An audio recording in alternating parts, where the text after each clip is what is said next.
This collection, Exquisite Corpus, is a direct reference to the Surrealist parlor game, Exquisite Corpus. It is, in itself, a mirror of what that game could accomplish at its best. It is a whole that is greater than the sum of its parts. There were extremely intense romantic relationships between the Surrealists. Surrealism, at its core, was about tapping into the subconscious, but specifically into the erotic, into desire, into liberated ways of living and thinking. Within this collection, there is no greater example of the romances that formed within Surrealism than Max Ernst and Dorothea Tanning, and Kay Sage and Yves Tanguy. Two of the most intense love stories of all of Surrealism, two marriages that were separated only by death, a rarity within the history of Surrealism, and two instances in which painters came together to take their work further than either could have alone. When Tanning and Ernst met in 1942, they met in New York. Tanning was a young artist, certainly a fledgling surrealist at this point. Ernst was already a legend of surrealism. He was a founding member of the Surrealists. He had just arrived in New York, and when he first visited Tanning's studio, he saw her iconic self-portrait Birthday, and was instantly smitten by the work and almost certainly by Tanning herself. Their love was intense and immediate. They bonded over the game of chess, which itself is a sort of surrealist, collaborative, artistic exercise, and famously moved to Arizona and were married in 1946 alongside Man Ray and Juliet Browner. When in Arizona, Tanning looks into her own psyche and expresses her own experiences. She creates much more theatrical, entirely fantastical scenarios. Dorothea Tanning's Interior with Sudden Joy from 1951. This is a painting in which we see Tanning's singular ability to render abstract, ambiguous, amorphous forms in exquisite precision, thanks to her training as an illustrator and graphic designer. When you look at these two figures, there's this sense of displacement. They're neither young nor old. At the same time seem immature and vulnerable, and also extremely mature, wise, and completely in control. This painting, like its title, traffics in contradiction. There is no visible joy in this composition, only its after-image, the flicker of something once felt or hoped for. What she offers here is not a scene to be decoded, but a mood to be entered. It is a room turned inside out, a theater of the self in which the viewer is both voyeur and inhabitant. Ernst's J'ai bu du tabourin, j'ai mangé du symbole, created in 1940, years before he would meet Dorothea Tanning. At this point, he's still in France, and World War II has begun. In the late 1930s and early 40s, Ernst creates some of his most salient, most potent images.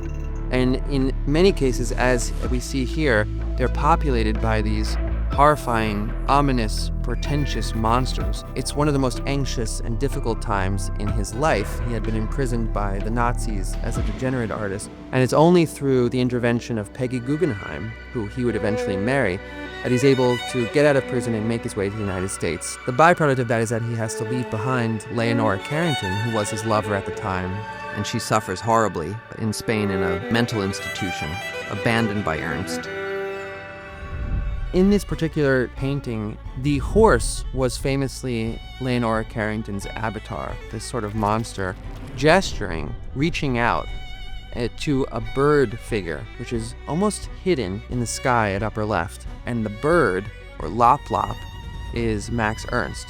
And there's this sense of great tension which captures the sort of fraught, panicked, difficult moment that they found themselves in 1940.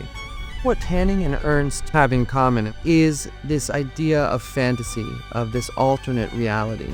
They create universes. They're populated by recurring characters, one that we are always invited to enter and which feels familiar when we're there.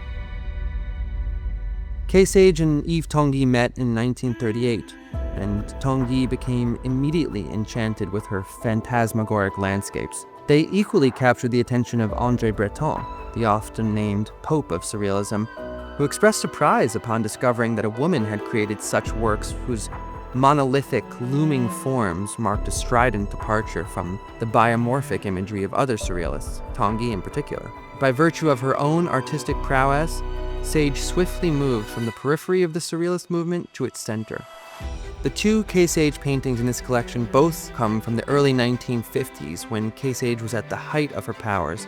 The Point of Intersection is one of the finest canvases by Kay Sage ever to come to the market. It is replete with the tension of paradox, juxtaposing the recession of the monumental scaffolds with the immediacy of the foreground's fractured jumble.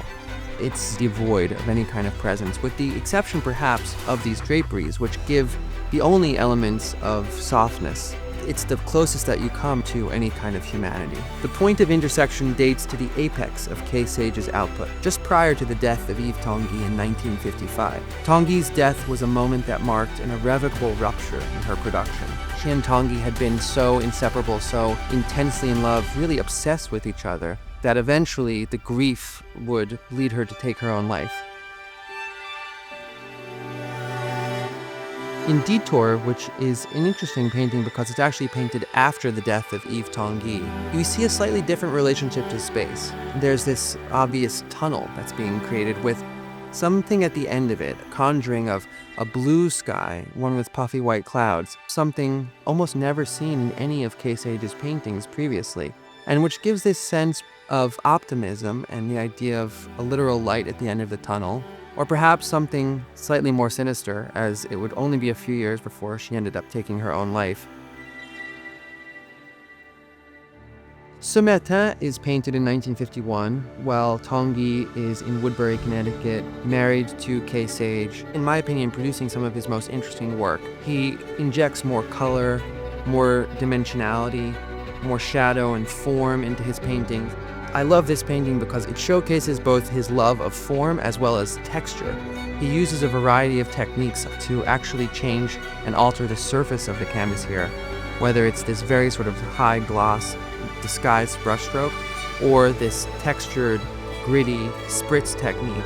You know, his version of biomorphic abstraction is really a direct link to the subconscious. Looking at these four artists, their artistic unions, the way in which they inspired and compelled each other, the way in which they challenged each other, but ultimately the way in which they allowed each other to create more than would have been possible alone. That is a microcosm for the Surrealist community writ large, but specifically for the idea of the exquisite corpus.